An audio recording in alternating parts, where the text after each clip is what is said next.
안녕하세요. 고신총의 박경록 목사입니다. 2장 하나님과 삼위일체에 대해서 함께 배우도록 하겠습니다. 신론이죠. 여러분들 신론은 정말로 중요한 파트입니다. 왜냐하면 웨스트민스터 신앙고백서 전체가 이 신론을 중심으로 작성되어 있습니다. 우리가 웨스트민스터 신앙고백서 한 교리 한 교리를 배우는데 중요한 것은 먼저는 이 교리적 개념을 익히는 거예요. 이게 어떤 개념인가? 또한 중요한 것은 이 교리적 개념이 성경 어디에서부터 나왔는가, 성경을 근거해서 어떻게 나왔는가를 배우는 것이 중요한데, 이것만 중요한 것이 아니라 이 모든 교리적 개념은 각계전투가 아닙니다. 개별적으로 떨어져 있는 것이 아니에요. 다 하나로 유기적으로 연결되어 있는데, 어떻게 연결되어 있냐면 이 신론을 중심으로 연결되어 있습니다. 또한 신론을 향하도록 연결되어 있습니다. 그러니까 뒤에 나오는 모든 내용들을 이 2장 하나님과 삼위일체, 그리고 3장 하나님의 작정과 연관해서 이해하지 않으면 사실은 불충분하게 뒤에 나오는 개념들을 이해하게 되는 것이 됩니다. 그래서 이 신앙고백서 전체를 올바로 이해하기 위해서는 이 신론을 잘 이해하는 것이 정말로 중요합니다. 특별히 성경을 읽을 수 있는 다양한 관점들이 있죠. 그 중에 중요한 관점이 하나님 중심으로 성경을 읽는 것입니다. 웨스트민스터 성직자들은 이 성경을 읽을 때에 하나님 중심적으로 성경을 읽기를 좋아하였습니다. 그래서 모든 것을 하나님까지 소급해서 생각하고 묵상하기를 즐겼던 것입니다. 그것이 신앙고백서에 그대로 반영되어 있습니다.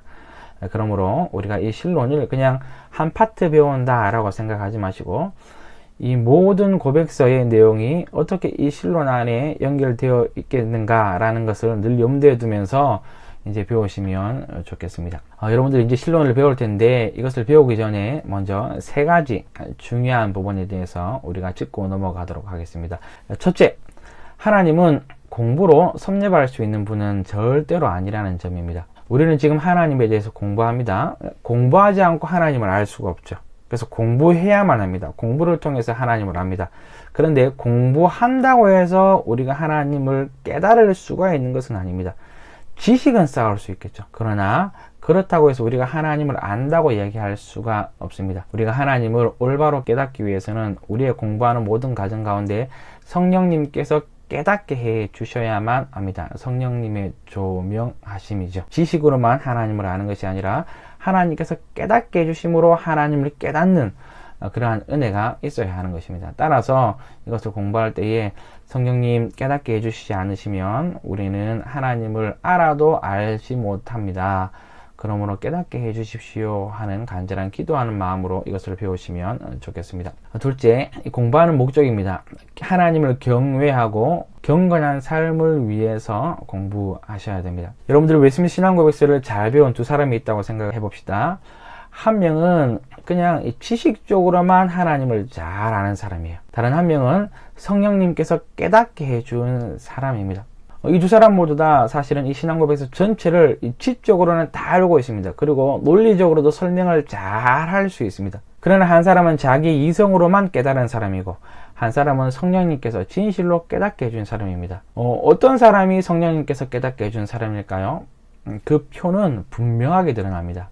어떻게 드러나냐면 하나님을 경외하는 것, 또한 경건한 삶에 대한 열망으로 드러나게 됩니다. 이 공부가 내 지성으로만 습득한 지식이 아니라 성령님께서 깨닫게 해준 사람은 반드시 이 공부 이후에 하나님을 경외하게 되고, 그로부터 경건한 삶에 대한 간절한 열망이 있게 됩니다. 따라서 여러분들 이 공부를 하실 때에 내가 하나님을 좀 배워보겠다라는 생각으로 하시면 안 되고, 하나님을 경외하겠다, 그 하나님 앞에 경건하게 살아가겠다는 간절한 마음으로 이 공부에 임하시면 좋겠습니다. 셋째, 하나님은 속성과 하신 일로서 알 수 있습니다. 우리가 이제 하나님을 배우는데, 하나님을 배울 때에 절대로 주의해야 될 것이 있습니다. 뭐냐면 하나님을 상상으로 만들어내서는 안 됩니다. 하나님은 육체가 없기 때문에 이 사람의 모양으로 상상을 해서는 절대로 안 됩니다. 단순한 모양뿐만 아니라 그것이 어떠한 이미지이든 간에 하나님에 대한 상을 우리가 상상으로 만들어내서는 안 됩니다. 하나님은 우리가 상상으로 만들어낼 수 있는 분이 아니고, 하나님께서 계시해 주신 그 방식 그대로 알아야 되는데, 성경을 통해서 하나님은 당신님을 속성과 하신 일로 계시해 주셨습니다.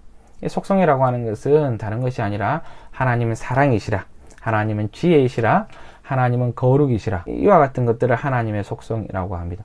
따라서 우리는 하나님을 생각하고 하나님을 배울 때에 이러한 속성으로 하나님을 배우는 것이죠.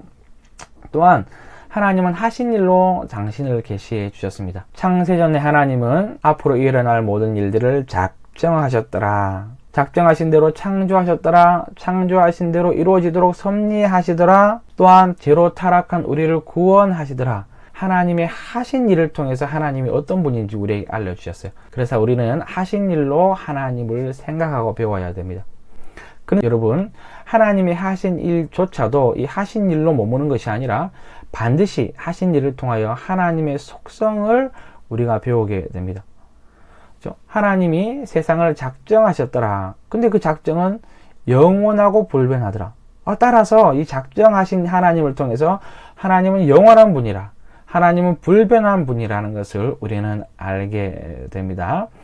더 나아가서 하나님은 이 세상을 섭리하시더라. 그런 거 보니까 이 섭리하신 하나님을 통해서 하나님은 지혜로운 하나님이라, 거룩한 하나님이라, 이렇게 알 수가 있는 것이죠. 여러분, 여기서 중요한 점이 있습니다. 우리가 하나님을 체험하고 하나님을 경험하는 것이 무엇인지 알 수 있는 것이죠. 하나님을 만난다는 것은 무슨 말일까요? 속성으로 하나님을 체험하는 것입니다. 예배를 통하여 사랑의 하나님, 긍휼의 하나님, 사랑과 사건을 통하여서 공의의 하나님, 지혜의 하나님, 우리는 속성으로 하나님을 체험하게 됩니다. 여러분은 앞으로 하나님을 만났다, 하나님의 은혜를 체험했다, 이렇게 추상적으로 이야기하시기보다도 더 깊게 공의의 하나님을 체험해서, 긍휼의 하나님을 체험해서 이와 같이 하나님의 속성에 대해서 얘기를 하시면 더 좋겠습니다.